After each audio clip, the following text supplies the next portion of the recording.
Kualiti daun ketum bermutu tinggi di negara ini menyebabkan sindiket penyeludupan ketum Thailand beralih semula ke sini untuk mendapatkan bekalan bahan berkenaan. Ini terbukti selepas Jabatan Kastam Diraja Malaysia JKDM Perlis merampas 676 kg daun ketum dalam dua kejadian berasingan di kaki bukit di Padang Besar minggu lepas. Pengarah Kastam Negeri Perlis, Ismail Hashim berkata, pihaknya melakukan rampasan pada 3 dan 4 Januari lalu di sebuah rumah tidak bernombor dan sebuah pondok kosong yang dipercayai dijadikan transit sebelum diseludup ke negara jiran menerusi laluan tikus yang ada di sekitar sempadan Malaysia-Thailand di Padang Besar. Beliau berkata demikian kepada pemberita dalam sidang media di Pejabat JKDM Padang Besar pada Jumaat. Ismail berkata serbuan itu kemudian membawa kepada satu lagi rampasan daun ketum di sebuah pondok kosong di Jalan Kampung Wang Kelian pada jam 9.30 pagi keesokan harinya. Menurutnya, pihaknya percaya dalam kedua-dua kes ini, anggota sindiket dipercayai menggunakan kedua-dua premis ini sebagai lokasi transit yang terbiar untuk menyeludup daun ketum ini ke negara jiran. Meskipun kesuraman serta kejatuhan harga daun ketum di negara ini, ia tetap terus mendapat permintaan di negara jiran. Beliau berkata berdasarkan pasaran semasa, sememangnya berlaku kejatuhan harga ketum di negara ini. Nilai rampasan daun ketum bagi kedua-dua kes berkenaan adalah sekitar RM6,760. Kes disiasat mengikut Seksyen 30 dalam kurungan 3 Akta Racun 1952. Kes yang pertama adalah melibatkan penyeludup bakal diseludup daun ketum. Pada 3 Januari 2024, jam lebih kurang 1 petang, sepasukan anggota kastam dari Unit Narkotik Padang Besar telah melakukan pemeriksaan di parkir sebuah rumah tidak bernombor beralamat Jalan Kampung Melayu Pak Daud, Kampung Batu 15, kaki Bukit Perlis. Hasil pemeriksaan setelah menunggu dalam lingkungan 30 minit, pasukan telah menjumpai 23 guni mengandungi daun-daun hijau disyaki daun ketum yang dianggarkan seberat 476 kg bernilai RM4,760. Tiada sebarang tangkapan dibuat memandangkan pada masa ketika itu penghuni rumah tersebut tidak dapat dikesan. Modus operandi daripada kes ini menunjukkan bahawa cara meletakkan barang kes di parkir rumah adalah untuk mengaburi pihak agensi penguatkuasaan. Jadi kes ini disiasat di bawah Seksyen 30/3 Akta Racun 1952. Yang mana jika sabit kesalahan boleh dihukum mengikut Seksyen 30/5 Akta yang sama yang memperuntukkan hukuman denda tidak melebihi RM100,000 Malaysia atau penjara selama tempoh tidak melebihi 5 tahun atau kedua-duanya. Jadi daun-daun ketum ni disyaki hendak diseludup ke negara jiran iaitu Thailand.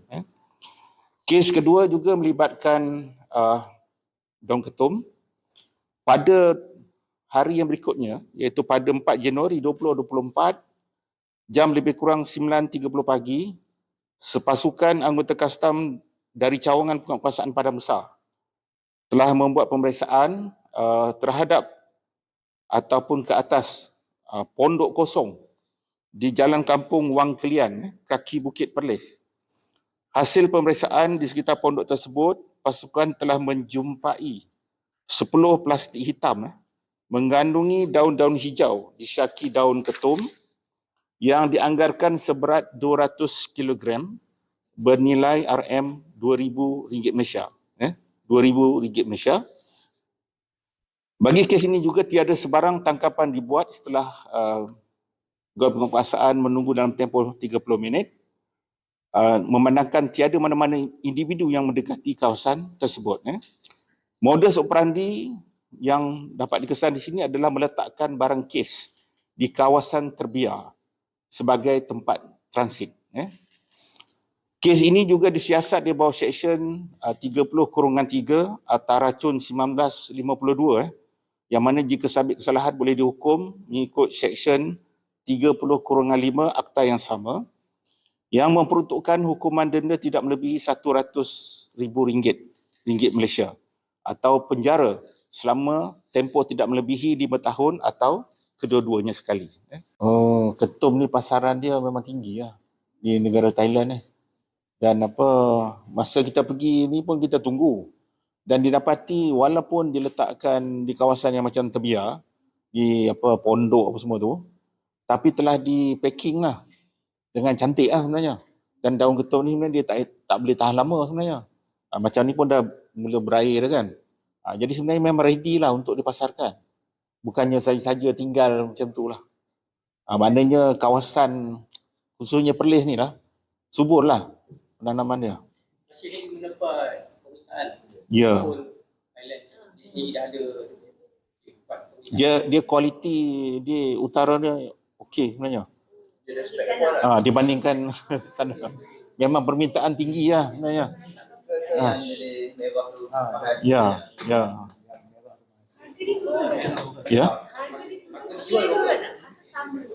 Harga macam mana? Harga mewah. Kalau ikut harga kita Turun sikit lah. Dulu sampai 70 sekilo. Sekarang? Sekarang pastilah ya. 10. Yang 10 tu harga kita, harga Malaysia yang dikeluarkan oleh kita kan. Kalau 1 kilo RM10. Tapi tak pasaran memang tinggi lah. Pasaran tinggi lah. Ya. Berapa persen agak-agak.